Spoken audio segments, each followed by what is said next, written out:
जाड़े की एक गुनगुनी सुबह हो, लॉन पर जमी कुर्सियां हो और फुर्सत हो,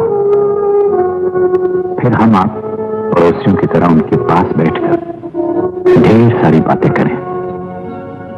राजनीति की नहीं, दुनिया जहान की नहीं, धर्म और विज्ञान की नहीं, बाल बच्चों की, घर बार की, बड़े बड़े सवाल नहीं कि भारत को किस दिशा में जाना है, बल्कि छोटे छोटे नन्हे नन्हे सवाल, घुटनों के बल चलते सवाल कि राजीव ने बचपन में उन्हें कितना तंग किया। बचपन में उसने बहुत ही कम तंग किया। जब बिल्कुल छोटा बेबी था तो महीने भर तो रात और दिन रोया। और इत्तेफाक से मैं अपनी बुआ के संग ठहरी थी तो उन लोगों ने देखभाल की, मुझे परेशानी नहीं हुई। लेकिन मैं जरूर घबराई कि अब इलाहाबाद वापस ले जाऊंगी, अगर इसी तरह से रोएगा तो क्या होगा। लेकिन उसने रेल में ही बंद कर दिया और उसके बाद जरा भी तंग नहीं किया। अकेले अपने खेलता था। फिर आस्ते आस्ते थोड़ा बड़ा हुआ तो एक आध मित्र भी बने पड़ोस के और दूसरे लोगों के। शरारत तो जैसे मामूली बच्चे करते हैं वैसे थे, ज्यादा शरारती नहीं, कभी तंग नहीं किया। अब पसंद क्या था, असल में वो जमाना था जब क्योंकि उसकी संजय से उम्र बड़ी थी तो मेरे पिता से ज्यादा निकट था वो। तो वो कहीं जाते थे तो अक्सर संग ले जाते थे, मैं न भी जाऊं तब भी। और उनको घोड़े का शौक था तो उनके संग घोड़े की सवारी करता था। उनको बहुत उनका विचार था कि हर एक बच्चे को तैरना जरूर आना चाहिए, क्योंकि अक्सर हमारे बच्चे डूबते हैं नहीं आने से। तो इसलिए उन्होंने बहुत छोटी उम्र में उसको तैरना सिखाया और तैरना ही उसका सबसे उसको पसंद था। वैसे तो स्कूल में जैसे खेलते हैं फुटबॉल इत्यादि, गुल्ली डंडा, जैसे देहाती खेल भी, शहरी खेल भी, लेकिन सबसे ज्यादा शौक तैरने का था। उस वक्त छुट्टियों में मैं बच्चों को हमेशा पहाड़ ले जाती थी और हम लोग घर में भी रहे, बड़े घर में, लेकिन बहुत ही सादगी से हमेशा रहे। लेकिन जब पहाड़ जाते थे तो हम लोग हमेशा तंबू में रहते थे और दूर जगह।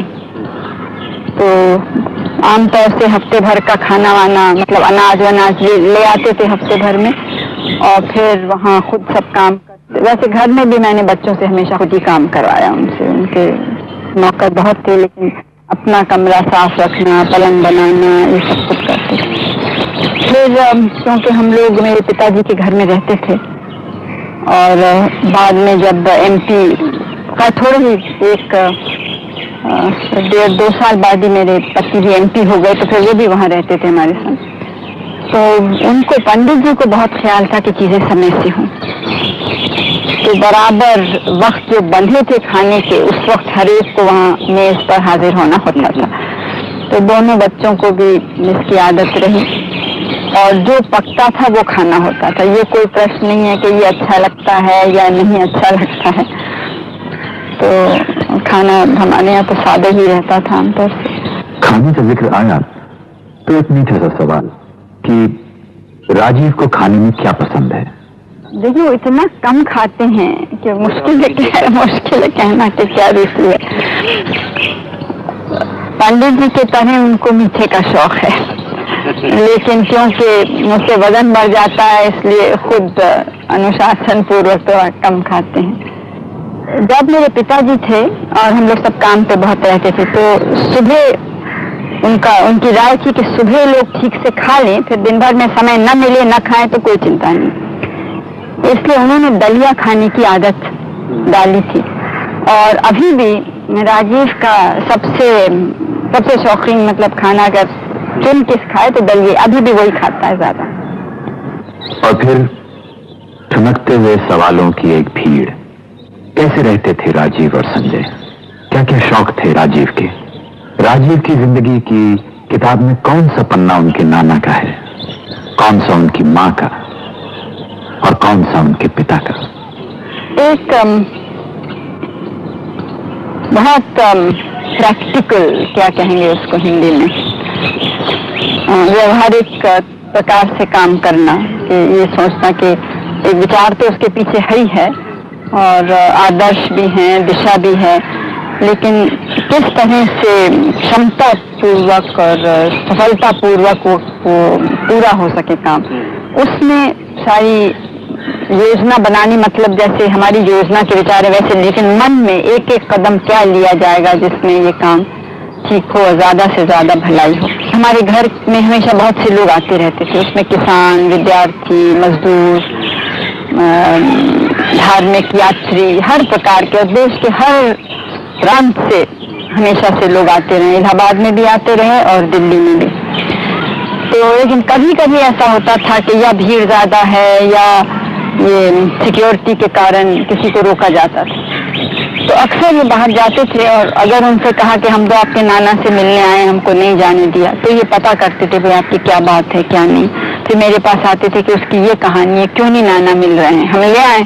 तो अक्सर वो जाके ऐसे ले आते थे या खुद कोशिश करते थे कि कौन बात ठीक कर सकता है, अगर किसी और से मिलने से हो जाए तो किसी और को मिला दें। इसी प्रकार से एक दफे ये दोनों लड़के पहलगांव थे, तो मैं तो सब वक्त रह नहीं सकती थी, तो मैं जाती थी फिर आ जाती थी।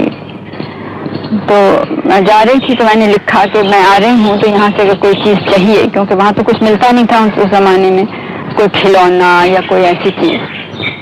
तो जवाब आया कि हमें खाली बोतलें चाहिए। तो हम सबसे बड़ी हंसाई और आश्चर्य भी लगा कि भाई खाली बोतलों से क्या होगा, देखा जितनी ला सको उतनी लाओ। खैर हमने ढूंढा घर भर में, कुछ लोग दूसरे दोस्तों से दिखा और कुछ टोकरियां भर के ले गए। तो कहा कि भाई क्यों चाहिए, उन्होंने कहा यहाँ एक डिस्पेंसरी है, और जब गरीब लोग जाते हैं दवा लेने तो कहते हैं अपनी बोतल लाओ तो उसमें देंगे, और अगर बोतल नहीं होती है तो बेचारे को दवा नहीं मिलती, इसलिए। तो इस प्रकार से हर वक्त एक दूसरे का ध्यान रखना बहुत छुटपम थे। तो जब बहुत ये काफी छोटे थे दोनों भाई, तो संजय के टॉन्सिल्स का ऑपरेशन हुआ था। तो आपको मालूम है भाइयों, छोटे जब बच्चे होते हैं तो झगड़े भी बहुत होते हैं, लेकिन जितने देर ऑपरेशन मतलब हुआ तो वो बाहर बैठा रहा कमरे के कि हम यहीं बाहर बैठेंगे जहाँ हो रहा। और फिर जब कमरे में लाया गया अस्पताल में, तो खुद बैठा और कहा नहीं, मैं उस वक्त हर वक्त मुंह पोंछना होता है क्योंकि वो टपकता रहता है कुछ। तो नर्स थी, मैं थी, कहने हम करेंगे भाई का। तो खुद देखता रहा, मगर जैसे ही संजय को होश आया वैसे अच्छा अब हम जाते हैं। तो इस तरह से मतलब दिखावी चीज से बहुत हमेशा झिझकता है, लेकिन काम के वक्त या जब चिंता का होता है तब हमेशा साथ देने की आदत रही है। एक दफे इसी प्रकार से मेरे पति जा रहे थे लखनऊ, क्योंकि उस वक्त उनका काम लखनऊ में था, तो कुछ समय लखनऊ रहते थे, कुछ समय दिल्ली। तो राजीव ने कहा हम स्टेशन पहुंचाने जाएंगे। मैंने कहा फिर रेल बहुत देर है, तुम्हारे सोने का समय हो गया है कि नहीं, हम पहुंचाने जाएंगे। तो खैर वो गए। अब रेल जाने का वक्त हो गया, ये वापस नहीं आए। अब इनका क्या हो सकता है, तो हमने स्टेशन फोन किया, उनका नहीं, रेल तो समय से चली गई। पहले मुझे हुआ कि शायद इन्हें लगा हो हम संग लखनऊ जाएंगे और चले गए होंगे, तो खैर उसमें कोई चिंता की बात नहीं थी। तो मैंने कहा मुझे जरूर स्टेशन से मेरे पति फोन करते अगर ऐसा होता तो, क्योंकि कपड़े पे तो कुछ ले नहीं गया। तो वैसे हमारी चीजें वहां भी रहती थी क्योंकि लखनऊ में भी घर था उस वक्त। तो फिर मैं तैयारी हो रही थी कि क्या करूं, कहाँ जाऊं। कि फिर पहुंचे, पहला सवाल किया कि तुम्हें चिंता तो नहीं हुई थी। तो मैंने कहा मुझे तो बहुत चिंता हुई थी। कहने लगे रास्ते में जब हम गए वापस आ रहे थे तो हमारी मोटर रोक ली किसी ने, और वहाँ रेड फोर्ट के सामने सर्कस हो रहा था, और वो सच है कि वो लोग मेरे पास आए थे और मुझे कहा था कि आप बच्चों को लेके इस दिन आइए। उसमें संजय तो बहुत छोटा था, उसके जाने का तो प्रश्न ही नहीं था। तो मैंने कहा था कि नहीं, कोई खाली नहीं है और मेरे पति जा रहे हैं इस वक्त, मैं कहीं ऐसी जगह जाने। तो उन्होंने मोटर रोक ली और हमें उतार लिया। खैर इनके संग नौकर वोकर भी था, तो हम बराबर कहते रहे कि उनको परेशानी होगी, उनको आप कहिए तो। उनका नहीं, बस 5 मिनट बैठना है। और फिर हमें वादा भी किया कि हम फोन कर देंगे। ये हमारे घर में सबको ये था कि भाई अपने पैर पे खड़ा होना है। और मैं भी जब बहुत छोटी थी तो मेरे माता पिता अधिकांश तो जेल में या आंदोलन में लगे रहते थे, और मुझे ये कल परसों ही कोई पूछ रहा था कि अकेलापन नहीं लगता था या बोझ तो नहीं लगता था या ये तो नहीं लगता था कि माता पिता वहां नहीं हैं। तो मैं इनका नहीं, क्योंकि शुरू से मुझे लगता था कि ये अच्छा काम कर रहे हैं, देश सेवा कर रहे हैं, और मेरा कर्तव्य है कि जो भी मैं थोड़ी बहुत मदद कर सकूं वो करूं, बहुत चुपने से।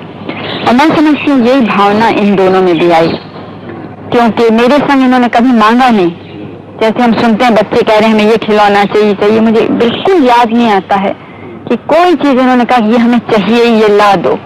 हमें सोचना होता था भाई क्या चीज अच्छी लगेगी जो हम दे सकते हैं, मगर अक्सर ये पूछते हम तुम्हारे लिए क्या कर सकते हैं। तो इसी तरह से हमारे घर में भी बिना कोई कहे कि शिक्षा दे रहा है, एक मायने में हर समय शिक्षा मिल रही थी किस तरह से।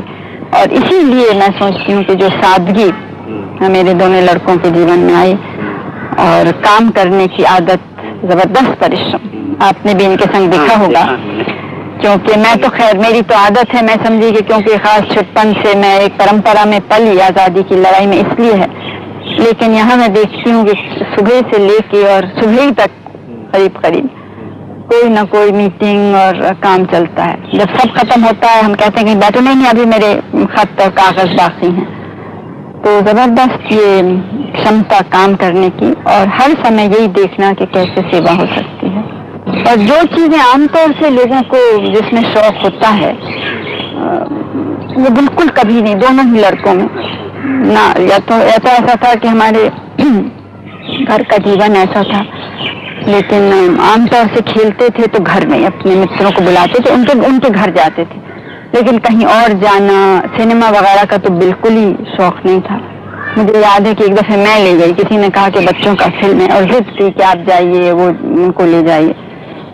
थोड़ी देर इन्होंने देखा, अच्छा अब आप देखिए, हम लोग बाहर बैठेंगे, जब खत्म हो जाएगा तो संग चलेंगे। शौक में ये मेरे पति का है कि हाथ से काम करना, और इसलिए दोनों ही को बहुत ही बारीक, दोनों बच्चों को और मेरे पति तीनों को बहुत ही शौक था कि हाथ से करें काम, और इतना बारीक और कर सकते थे। बहुत ही छोटे थे राजीव और संजय दोनों, तो कोई भी बिजली की चीज बिगड़ जाए तो हमेशा मेरे पति कहते थे चलो इसको ठीक करो तुम, और वो ठीक करते थे, जैसे अब मेरा पोता करता है यहाँ। वैसे राजनीति और सेवा छोड़ के उनको संगीत का प्रेम है, जो भी मेरे पति से ही शायद मैं सोचती हूँ, मुझे भी है, लेकिन मैंने भी उन्हीं से सीखा, और खास तौर से शास्त्रीय संगीत। हर चीज अपनी जगह पे हो, ठीक प्रकार से हो, ये मैं समझती हूँ उनको मेरे दादा से आया है। उनको बहुत इश्क था, और ये मुझ में भी है कि चीजें ठीक से रहें और झट से मिल जाएं। मोटर चलाने में, हवाई जहाज में, खैर वैसे तो पायलट थे ही, लेकिन मुझे बहुत लोगों ने कहा कि हम कईयों के संग हम उड़े हैं, लेकिन इनके संग हमें जो एक विश्वास और इत्मीनान होता था वो सबके संग नहीं होता था, कि इनके बिल्कुल काबू में है वो मशीन। बातों ही बातों में पता नहीं कब छोटे छोटे सवाल बड़े हो गए, मगर सवाल छोटे हों या बड़े, बात घर की हो या देश की, मां होने के दायित्व के साथ एक अद्भुत क्षमता भी जुड़ी रहती है कि वो गहरी से गहरी नींद में भी, शायद मौत की नींद में भी, अपने बच्चों के रोने की आवाज सुन सकती है। कहीं उसके बच्चों को चोट तो नहीं लगी, कहीं उसके बच्चे आपस में लड़ तो नहीं रहे, कहीं ये अपना नुकसान तो नहीं कर रहे। और आजकल तो सबसे बड़ा प्रश्न है देश की एकता का। तो इस एकता में मतलब कमजोरी क्या लाता है? अगर किसी भी हम सोचे हम इस जाति के हैं इससे हम अलग हैं, हम इस धर्म के हैं हम अलग हैं, या हम कोई दूसरी भाषा बोलते हैं, दूसरे प्रांत के हैं, हम तो हमारे लिए बहुसंख्या अल्पसंख्या के सब लोग जो भारत के नागरिक हैं वो एक है। लेकिन वो एकता रह सकती है जब वास्तव में उनको जो संविधान के अनुसार अधिकार है वो पूरे मिले। ये अधिकार कुछ हद तक तो सरकार देती है, लेकिन असल में उनकी जान सुरक्षित रहे, माल सुरक्षित रहे, भाईचारे की भावना हो, आपस में सहयोग हो, काम संग करें, ये तो केवल पड़ोसी ही कर सकते हैं। तो बहुत जरूरी है कि लोग, देहात के लोग इस चीज को समझें, और मेरा ख्याल है इसी की कोशिश राजीव भी कर रहा है कि इस प्रकार की सारी जगह भावना एक बने जिसमें वो अपनी कोशिश से स्वयं उठ सकें और एक नया जीवन बना सकें। इन सारे सवालों की भीड़ में दुबका हुआ, बड़े धीरज से अपनी बारी का इंतजार करता हुआ आखिरी सवाल। इंदिरा जी को अगर कोई एक शब्द, एक संबोधन चुनना हो जिससे देश उन्हें पुकारे,